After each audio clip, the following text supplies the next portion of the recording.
Okay, we've just had 22 minutes of gameplay of Dragon Age The Veilguard drop from IGN and Bioware. So let's jump in. Again, haven't seen this, fresh reactions. Let's see what we have. I don't know anything that's in this at all. So... What's up, everybody? I'm Kat Bailey, and this is our extended look at Dragon Age The Veilguard's gameplay. I'm here with BioWare lead developers Corinne Bush and John Epler. Corinne. Okay, so this is cool. These are the two that usually do the Q&As on Discord as well, so that's quite cool. I'm guessing this is a lighthouse, or whatever it's called. And after the storm, so that's our quest, obviously. Meditation chamber. Okay, cool. Cool. So let's see what this is about. And what are we looking at today? Hey y'all, so today we're going to be helping out one of our companions, Davrin. This is part of his personal arc to rescue the griffins long thought extinct. We're going to take a quick journey through the lighthouse, your base of operations. So I'm just going to pause again. His personal quest is to rescue the griffins. That's interesting, because I wonder if that means we start with Asan, who is his griffin, or if we get Asan as the game goes on. Because I'm assuming Asan is probably one of the griffins that is found at the end of the last Flight novel, and there's a whole bunch of them, so Asan has siblings per se for griffins. So I'm wondering if it's to find other griffins like Asan, or if this is how we get Asan.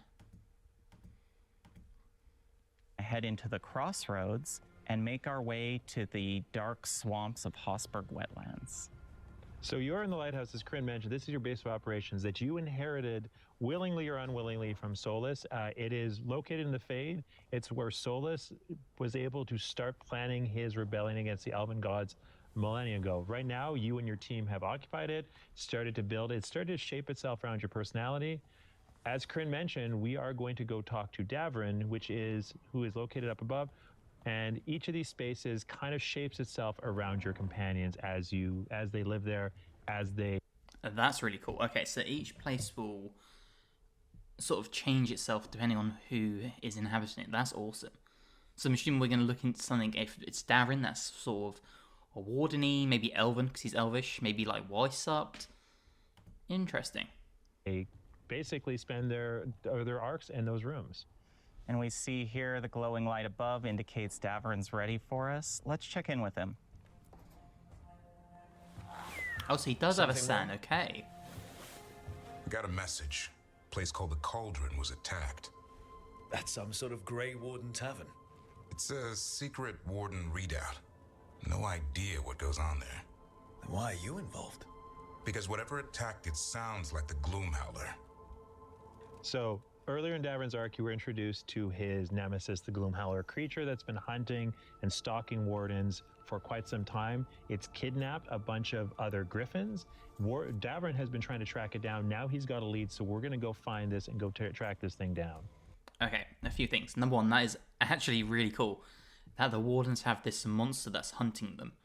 That's kidnapped griffins. That's sick. Number two, Davrin's voice actor sounds so good.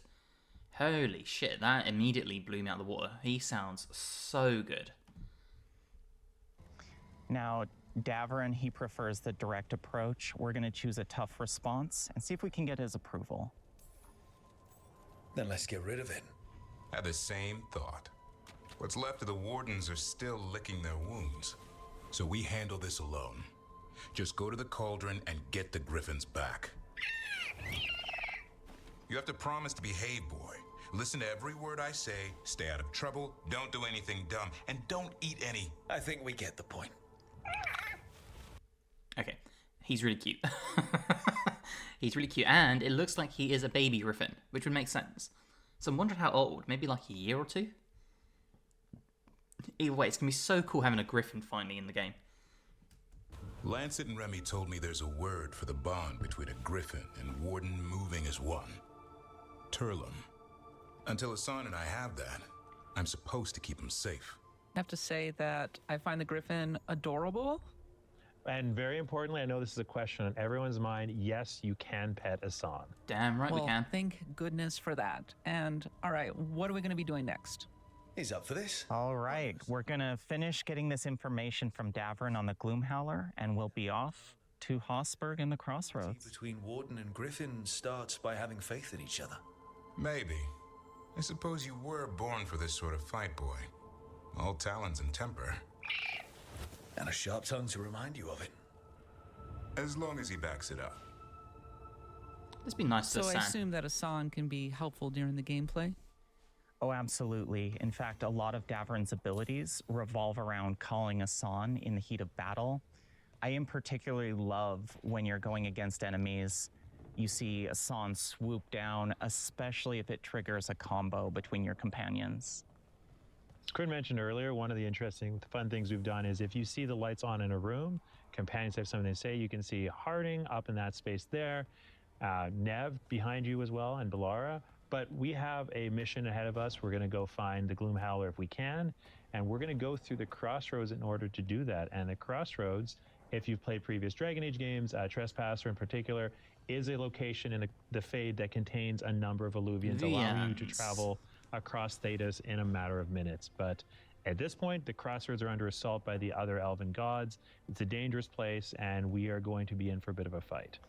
And this Illuvian, That's the really Beer cool. of Voss, is the central focus point of the lighthouse. This is going to take us to Solus's pocket area of the Crossroads, and it might look a little bit different from what you've seen in Trespasser.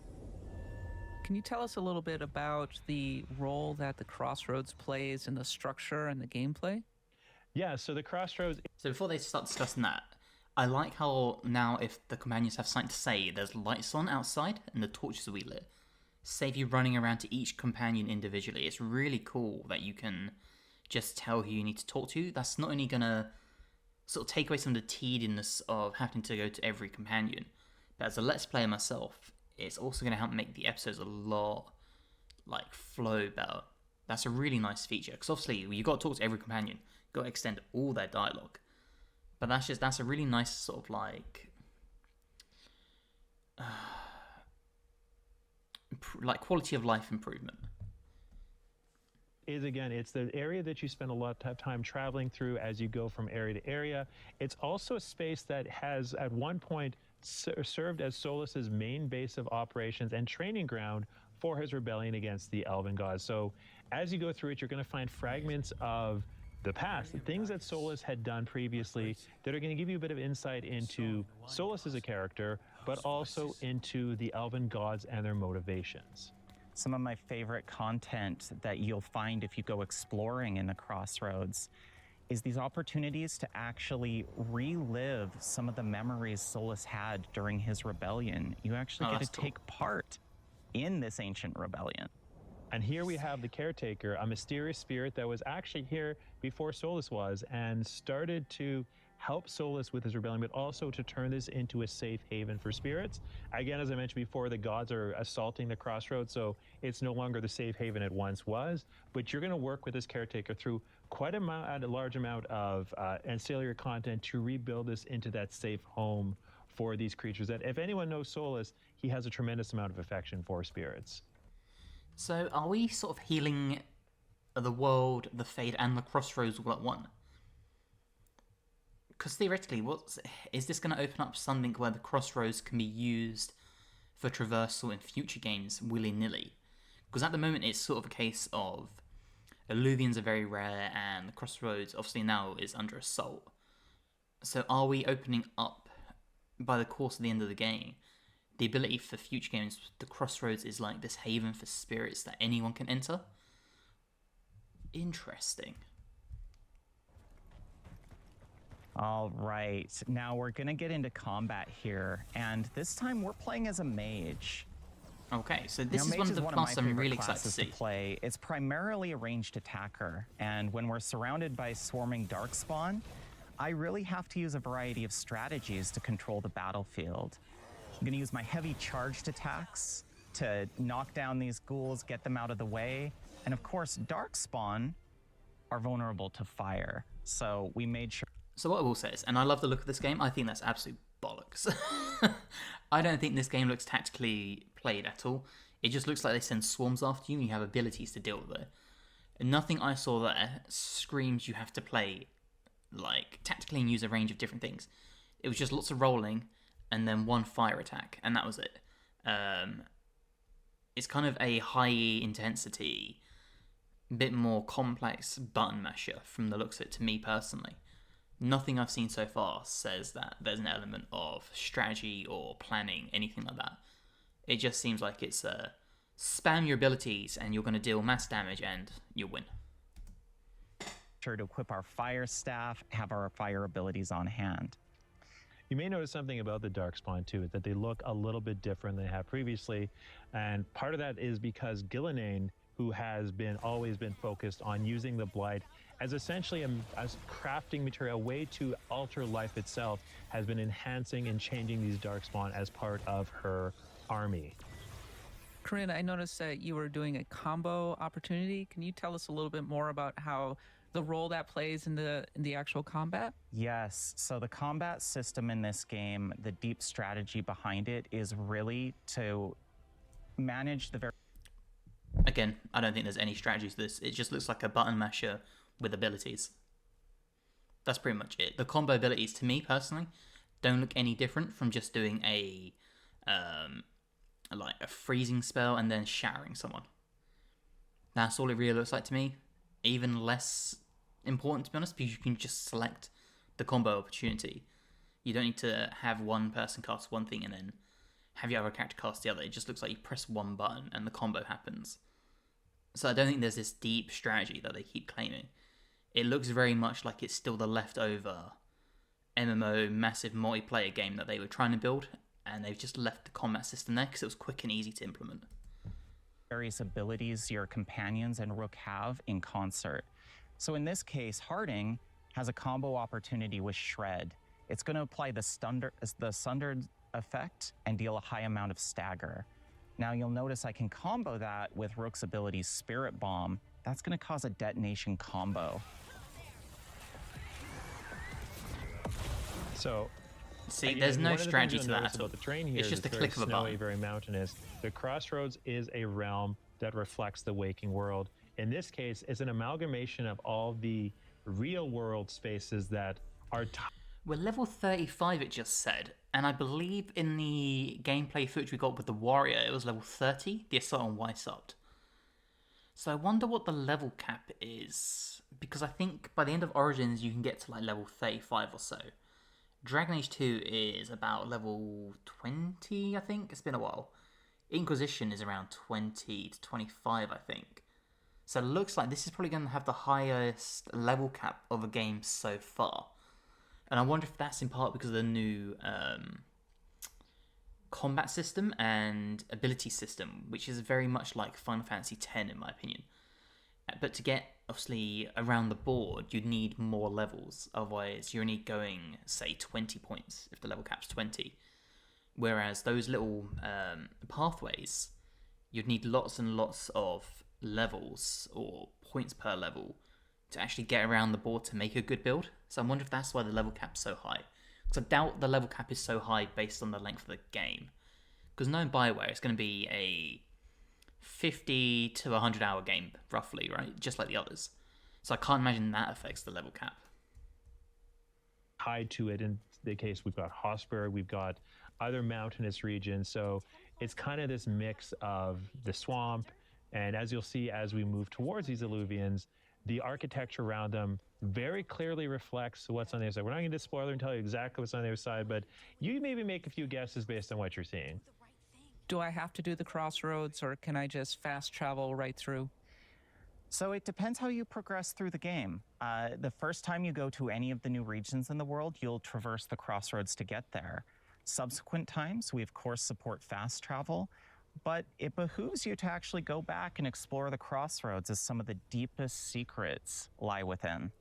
So now you're in Interesting, Hosberg okay. Wetland. It's an area that has been almost completely consumed by the blight. The Grey Wardens have set up an outpost here. Again, if you know anything about the Grey Wardens, they fight the blight anywhere they see it.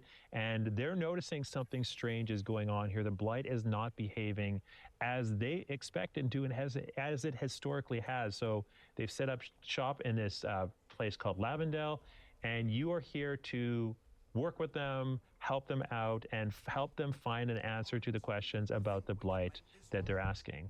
Now, I'm a huge Grey Warden fan. Origins is forever my favourite. The Warden is forever my favourite. And I love the history of the Wardens, how the Warden's purpose is, their eternal fight against the Darkspawn. So I'm down for any and all content like this. Anything to do with the Blight, anything to do with the Wardens, I will just suck this up as much as possible. So give me all the Warden content. Tell me a little bit more about this area. It looks a little bit like a hub where you can get a lot of quests and things like that. That's right. So here we find one of the bases of the Grey Wardens. So you'll see they've really built up a small fighting force here to hold off the Darkspawn. What's more, the Grey Wardens are a faction we're going to be working with throughout the game. We've got Holden, one of the Grey Warden quartermasters. We're actually going to upgrade his shop and see what items he has in store for us, see if maybe it gives us an... Okay, that's cool. Being able to upgrade shops to get new items, that's really neat. Gives you a reason to actually go and source these materials and stuff. Because in Inquisition, apart from the crafting for like weapons and stuff, you end up with so many resources that just sit in your inventory. So this could be a good way of sort of rewarding you for exploring the world. edge in combat. And the Grey Wardens, much like the other factions, they understand the stakes of the gods being out. They want to help you, but you need to help them first. They have, again, as Kryn mentioned, they're holding off the Darkspawn here. They have other priorities, so getting them more powerful allows them to more meaningfully contribute to your fight against the Elven gods. I like how the map fills in as you run through it as well. All right, so we're heading out of the Grey Warden Fortress into the small town of Lavendel. Now, this used to be a beautiful place full of life, flowers, and you can see what effect the blight has had. But the residents are still here. They're trying to make the most of their lives, and you can see there's plenty of opportunities to help them. In fact, we're going to quickly check in with Finn the physician and see what he has in store for us. So Flynn, again, one of the focuses of this game is characters, not causes. I've been busy with patients, but I'm short on medical supplies. My mentor, Oscar, he should have some. He has a cabin outside the village. If you're out there, tell him you saw Flynn, and they could use his help. And Flynn is a warden who you will do quests with. We wanted to make sure that the side content of Dragon Age The Veilguard felt as meaningful and tied to the overall conflict of the game as anything else you do. We don't want you to just go off and do random tasks. Everything needs to feel meaningful, either contributing to your fight against the gods or contributing to the growth of your companions and the factions that you need at your side to stop the gods. You look a bit worried. We're not sure where some of our wardens are, Beckett and a few others. We're supposed to check in. We need to look out for each other more than ever. I like the It's warden just- armor. That's cool. I know they took Weishaupt hard, and I hope they're okay. So this is after Weishaupt. I was All right. Okay. So we picked up a couple of quests in Lavendel, but we're here to help Davrin. So we're going to make our way through the perils of Hosberg and try to get to this Warden Fortress of the Cauldron. So unique looking Seeing a stuff. lot of kind of organic matter. I suppose that's the blight. Absolutely. So the blight at this point, as mentioned before, the wardens understand it's changed. It's become a lot more organic, a lot more alive. You know, back in Dragon Age 2, Inquisition, Origins, the blight, while it was a slow-moving wall, it didn't have this almost sentience, this almost thought behind it. And obviously, we've talked about how the gods that are out are blighted. That probably has something to do with it, and it's made this area far more dangerous than it would have been before. So one of my big concerns about Veilguard, so I'm going to preface this because I've already pre-ordered the game, spent my money on it, been looking forward to it for years, a huge Dragon Age fan.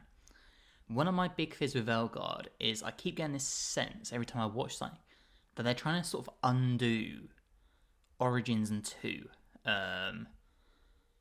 And like, for example, we're not going to hear anything about who got left in the Fade between Hawk or the Warden, whichever Warden it was, like Alistair Loghain, Stroud, which in my opinion was a massive decision for me, probably one of the biggest ones in Inquisition that isn't getting mentioned.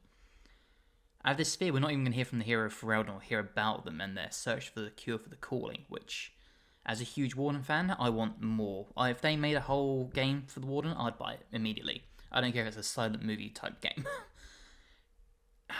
And seeing this, I'm hoping this is just a result of the elven gods attacking and the blight and stuff like that. But part of me worries they're trying to change parts of the lore because of how many different people have come in and worked on this overall lore and story. Because it kind of sounds like we're getting more of like this... The blight is a living entity, kind of like the symbiote of like Venom and Carnage and stuff like that. I really just hope that's not true, that they're trying to undo what made 1 and 2 so good. To make it updated and get more people in, because yeah, it's a shame. It'd be like trying to undo, it's like what they've tried to do with Star Wars in some aspects. They've tried to undo the lore of Star Wars, and look how well that went.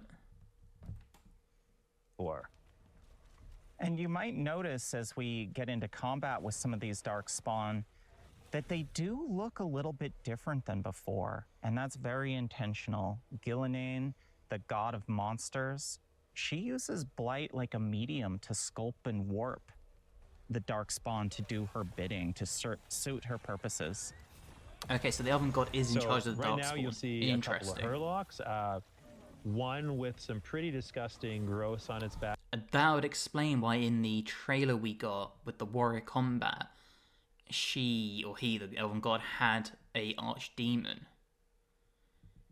Interesting. So I wonder how that works if they've put a blight within or awoken an old god to go within the archdemon, or if she's just resurrected a dragon as an archdemon per se. Because obviously the way like blights work is an old god is discovered by the Darkspawn, and then the whole dragon rises, stuff like that. So if there's no old god found, there's no blight, even though Darkspawn still exist, as far as I'm aware. So it's interesting to see how that happens. Did they go and seek an old god to resurrect? Again, the idea that the Darkspawn and the Blight is an organic weapon. They're not just coming out and, making swords, making armor. They're using the Blight to augment themselves so they can more effectively defeat you and also give the gods the world that they desire. All right, now I'm actually going to switch to my Orb and Dagger on the Mage, and those of you that were fans of the Knight Enchanter in Dragon Age Inquisition, you might feel right at home with this. This is a more melee-focused, more agile version of the Mage. One of the main mechanics here is you can use this Elemental Orb to apply stacks of elemental damage to the enemy, and then unleash them with your dagger to detonate them. So I do like this. I love the idea of having a melee-based again, we're in mage. That's really You'll cool. notice that there are blight pools. The Darkspawn aren't just coming out of nowhere. The blight is spawning them. Again, part of Gillenane's attempt to turn this into an army for the gods is to use these Darkspawn, not just, again, whereas you have the Venatori and the Antam, one case representing magical power, in the other case representing physical strength, the Darkspawn are representing overwhelming force. That was a pretty clutch heal a little earlier, by the way. We've talked at length before that our fans have asked us, where is the healing magic? Can you bring it back? And Nev in this game, happy to oblige with a kit of healing spells. Okay, so he's our designated healer. One of That's the interesting things that I love about our companions is each of them, their abilities, the way that they're built, they're very thematically appropriate to the character. They're very focused on making sure that the gameplay and the narrative are as closely aligned as possible. In the case of Nev versus Vlar versus Amrik, our mages, each of them has a healing ability that is thematically appropriate to them. It makes sense when you know them as a character. Watching you play, I'm struck by sort of the size and the scope of this particular area. It seems like there's a lot of exploration that I can be doing right here. That was really one of our goals with these areas. Of course, we are a mission-based game, but we really emphasize player autonomy. You can revisit these spaces. They're full of secrets, puzzles, some pretty incredible bosses and treasure. And of course, as we saw earlier in Lavendel, some really narratively rich side quests. Lovely. One thing that's interesting is you'll find we're going on a quest for Davrin, but Davrin is not currently in our party. That's because Davrin has gone ahead of us and is waiting for us at the Cauldron. This is, again, we want the followers, the companions, to feel like they have autonomy, and while they won't complete the quest on their own, they will go ahead and get things ready. So when you get there, you can you talk to them, you'll have a conversation with them, and it feels like they're as invested in the success of their journey, their stories, as you are. Interesting. This looks like a pretty contiguous zone, is that right? It is, yes. So it's full of branching paths, different areas to explore. And what I love is the more content you do in the area, the more shortcuts you're going to discover. You're really going to have a lot more flexibility in how you navigate between your remaining missions and quests. Well, I think something really interesting, too, about the way that our team has built these spaces is there's the idea of each space has its own story to tell. And while those quests, you know, we talked earlier about those quests and side quests being narratively relevant, they also contribute to a more of a meta story about the space itself. So in the case of Hossberg, we talked about how this is an area surrounded by blight, and you're kind of getting to the center of what exactly is going on in Hossberg and Lavendel, and these quests that you do and the content Corinne is currently engaged in helps to tell that story.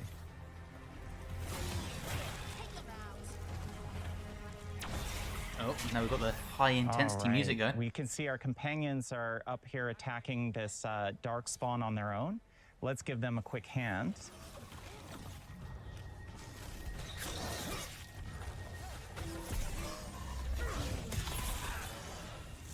What I will say is graphically the game is growing on me a lot. Gameplay, making use of the environment to your advantage. And I just saw that you could do a takedown move, so it's kind of a finishing move. You can. Now, in this particular build, I'm really focused on using necromantic energies to siphon life force. But if I, for instance, wanted to go the stagger route, I could go a full takedown build if I like. It's a really powerful, heavy-hitting style of gameplay. All right. And there's Davrin. You'll notice Davrin is waiting for us, so let's go see what he has to say. And Hassan. Hassan flies in. Oh. Yeah, a bad day at the Cauldron. What could do that? And what have they been hiding inside? So something tore through the gate. That's probably not great. Looks like we should probably get moving. We won't find out standing around here. Be ready I don't for like how anything. soft-featured the Canary look.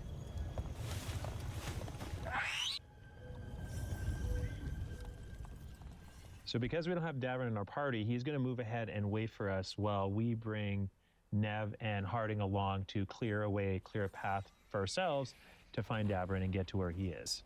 Can you talk a little bit about how Nev and Harding sort of synergize during the combat? Yeah, so Nev and Harding, Nev is a mage, Harding is a rogue, and each of the classes, you can build a party entirely of one class if you want, but the idea is that the classes synergize and they can set up and detonate each other's abilities in a very interesting way. Now, because you have a lot of freedom in how you build your character, you can, again, as said, you can have all rogue party, all mage party, all warrior party, and it still works. But in this case, Nev and Harding are very effective at setting up and detonating, in this case, as Corinne's going to show.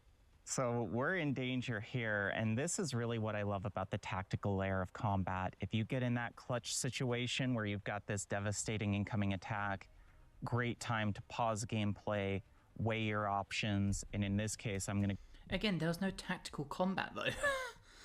Like, it's the same move over and over. If we watch here... Rogue and each of the classes, you can build a party entirely of one class if you want. So a dagger but the idea swing. is that the classes synergize and they can set Same up move, and same detonate move, same each move, other's same abilities in a move. very interesting way. Now, And then a little because you have a lot explosion. of freedom in how you build your character. Another you wave can, of again, just as damage. said, you can have all rogue party.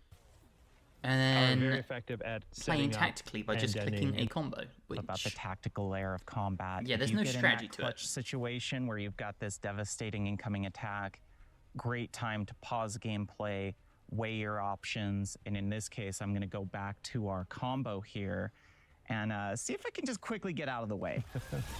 And don't get me wrong, there's nothing wrong with not having tactical gameplay. There's nothing wrong with not having strategic gameplay. Like, there's nothing wrong with having a button mashing type game with abilities. Not at all. But don't phrase it as being strategic when you just spam moves and then click a button to do a combo. Like, it's a little cheap trying to lay it like that. Every time I see this sort of thing, it does remind me of... I can just imagine that this was designed to be their MMO sort of, like, hub. And if you wanted to do a combo, you could select it, and then your teammate, if they were happy to do that combo, could accept, and then you'd do those abilities together, that type of thing. It looks like it's got multiplayer-based combat, in my opinion. Which is fine, like, nothing wrong with that, like I said. But it does seem like they're trying to glaze it to make it look more than it is, when they shouldn't just accept it for what it is, and it's just button mashing with a abilities like menu. All right. You can see I've applied siphoning to these enemies, so I'm actually going to be leeching their health when I use my mage beam. Now you'll notice there's blight boils throughout the area, and that's part of our philosophy on the combat encounters. If I don't destroy these blight boils, ghouls are going to continue to emerge. So I'm really focused on what targets do I take down first. This enemy is a little bit weaker. I think I'm going to have my companions focus on them while I deal with this grenadier that's given me some problem. Yeah, I will say, and that's no, I'm not on the stick. Kryn is much better at this game than I am, and You say that? Well, most of the time, yes, 100%.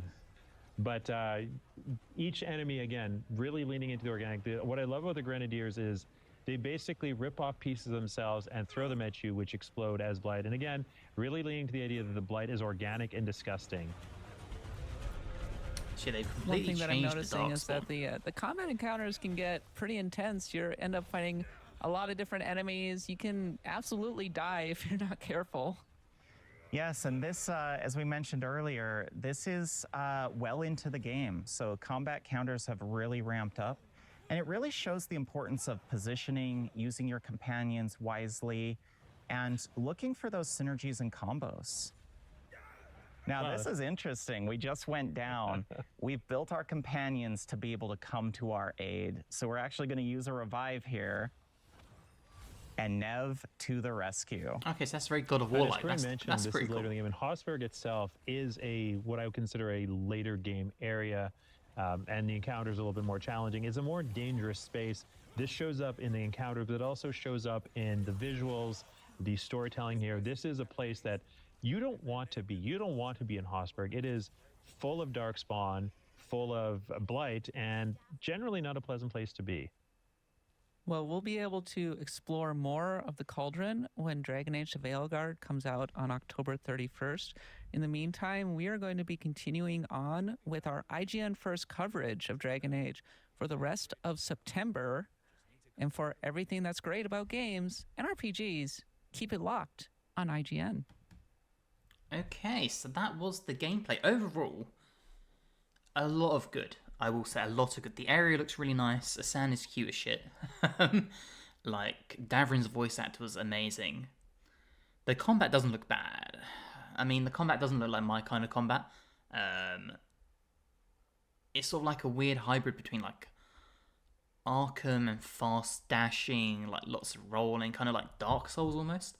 It's like if you took Dark Souls, Arkham, and, like,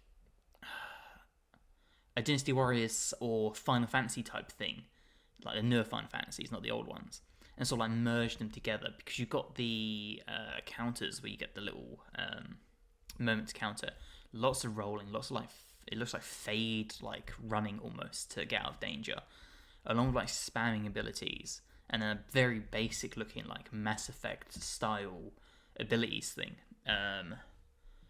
So combat doesn't look really that good to me. It does look like they just throw waves of enemies at you, or lots of enemies at you to try and overwhelm you without much purpose. But it doesn't look too bad. Graphically, the game looks pretty damn good. Again, not too sure on the character models. Character models look very soft. I think that's what puts me off. I don't think it's the graphics themselves. I think it's that I'm so used to Origins 2 and Inquisition having sort of sharpened details almost, it seemed like. Very more realistic, minus Dragon Age 2. But like Origins at that time, sort of more realistic. It was a bit more like dark and grungy. Inquisition sort of leaned into the characters, looked a bit more like realistic. They have kind of got that cartoony vibe, but I think it's more just everyone's very soft looking. Like, you look at this Kunari here, and then you compare them to like Sten or the Arashok, or the Kunari at the end of Inquisition, and they've got like pointier, like more monstrous features almost. Whereas this dude looks a lot more softer. He looks like he could be like a model for someone, if that makes sense. But overall, a lot of good. And it's interesting we're getting a lot of later game stuff and not early game stuff, apart from the initial trailer we got. Other than that, we've had level 30 stuff, and now we're on level 35. So who knows how late into the game this is. Maybe this is right near the end, and the level cap's like 40. But it's interesting we've had like no sort of like level 10 to 20 footage yet. But that's just my thoughts and my reaction to this gameplay. Let me know what you think below. Do you think it looks good? Are you excited for it? What is your thoughts? Have you pre-ordered? Are you going to pre-order? All that fun stuff. If you haven't already, please drop this a like. Helps me amazingly. If you're new and you're not subscribed, you'd like to, that'd also be amazing. Hopefully, I'll see you in the next one. Bye, guys.